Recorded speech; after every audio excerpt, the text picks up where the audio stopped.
A recent Labour appeal court decision between Woolworths and CCMA has shed light on the complex issue of fraudulent medical certificates in South African workplaces.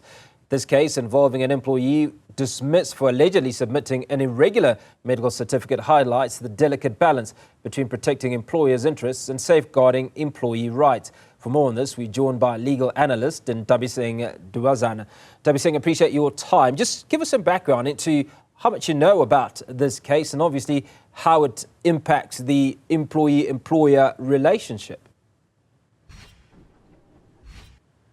Thank you so much for having me. Well, the background is that the employee in this situation has submitted a medical certificate, which the employer had deemed was not a proper one and therefore a fraudulent one. So in our labor laws, any medical certificate, if challenged, of course, is deemed to be hearsay evidence until the person who issued out the certificate comes and either gives evidence in any disciplinary inquiry, any arbitration, or anything of the sort. And so as a result, in this situation, the employer was of the opinion that, nope, this medical certificate is not proper, it is irregular, and therefore they then put the employee under a disciplinary inquiry. And that disciplinary inquiry then led to the employee being dismissed. The employee then referred the matter to the CCMA, wherein she won in the arbitration, wherein the commissioner stated that the certificate was not fraudulent and therefore her dismissal was substantively unfair, and therefore she should be reinstated. The employer, I beg your pardon, then referred the matter to the Labour Court for review of the Commissioner's award, and that review was therefore set aside. And then the employer went further to the Labour Appeal Court, which is the highest court in terms of labor relations matters. And then the Labour Appeal Court also still stood by the Commissioner's assessment in the arbitration. So the gist of this means that that medical certificate and all medical certificates going forward that are issued in that kind of manner are not deemed to be fraudulent. Now, interestingly, one of the challenges, and I think that's what the various courts raised regarding the employer, and that was that their level of due diligence did not point to the individual in question actually having gotten a medical certificate fraudulently, even though the atmosphere or the environment may suggest such. Correct. So what had happened, the other parts or the facts of the case were that the employer had received an email at some stage. I think it is the entire center who had received an email saying, listen, if your employee comes with a medical certificate from this particular doctor, please be vigilant because we believe, the operative word is we believe that he is not kosher or he's not a proper doctor, and therefore he is selling these medical certificates. So the employer, after having received this medical certificate, then went to the doctor's room. In fact, it sent 3 different individuals, to be precise, to go and consult at the doctor's offices. And then they came back to report back to say, no, the offices did not look proper. The posters on the wall were torn. The consultation room was very small. It was dirty. They suspected that the medication was not legal, stuff like that. But they did not bring hard evidence to say that, one, the medical practitioner, for example, was not admitted with the HPCSA, if I'm not mistaken. And then they did not bring evidence to say that he is not a doctor and all such things. So therefore, the concrete evidence that is required to refute the medical certificate was not brought. All that happened was that a suspicion was there, and they worked on that suspicion, and then they dismissed the employee as a result. So now that there's a measure of resolution based on those appeals, multiple appeals by Woolworths, which have all come to naught, what is Lorraine Maseko, the employee in question or ex-employee at some point, entitled to? Well, at this stage, she's entitled to a reinstatement if, of course, she is not over the age of employment, which is 60, 65. It's reinstatement and also back pay of her salaries from 2018 to date.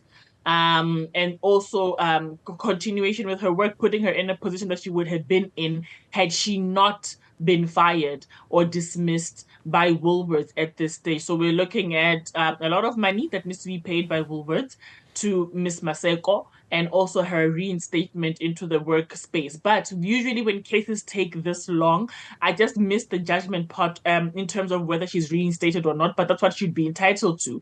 But what I was trying to say is that with matters such as this, when they are so prolonged, usually the employee has already found employment elsewhere. So they wouldn't really fight for reinstatement anymore. So they would fight for back pay. So money that would be due to her if she was still an employee from 2018 up until today. Now, often that relationship is no longer tenable. So, in a situation where the employee or the employer is mandated to give the employee back their employment, how does one manage that situation? And do employees, in your own experience, often stay the duration of that employment? Well, not really. When it's become such a long and dragged case, they end up just requesting, like I stated, reimbursement, or rather, back pay of monies that are due to them. If it had been up until the CCMA stage, Woolworths would have been paying up to about 9 months worth of salaries, and that would have been the end of it. But at the stage that it is at right now, the court is at liberty to extend it over the maximum threshold of 24 months to being from the date of dismissal up until now.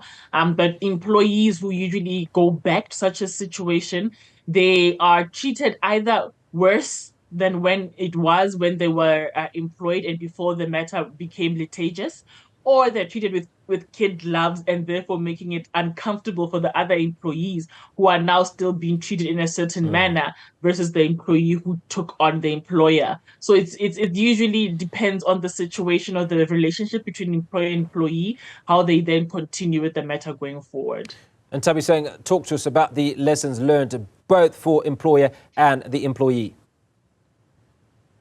Well, for the employer, it is pretty high. A high standard is set there, wherein the employer now has to ensure that if you're going to say that your employees should not attain a medical certificate from this particular doctor, one, you need to ensure that the employees are well established or well known to that rule of yours, and put it in your code of conduct, because this goes against Code 8 in terms of the LRA, wherein you need to show that there was a standard that was approved by the employer and which all employees are aware of, so that in the event that they go against that code of conduct, you can show them and say, it has been here, you had access to it, you are the one that went against it. So that is one thing that the employer needs to make sure of, that they communicate what their wishes and what their standards are. And if they want an employee to visit a specific medical practitioner, they also need to include it in there.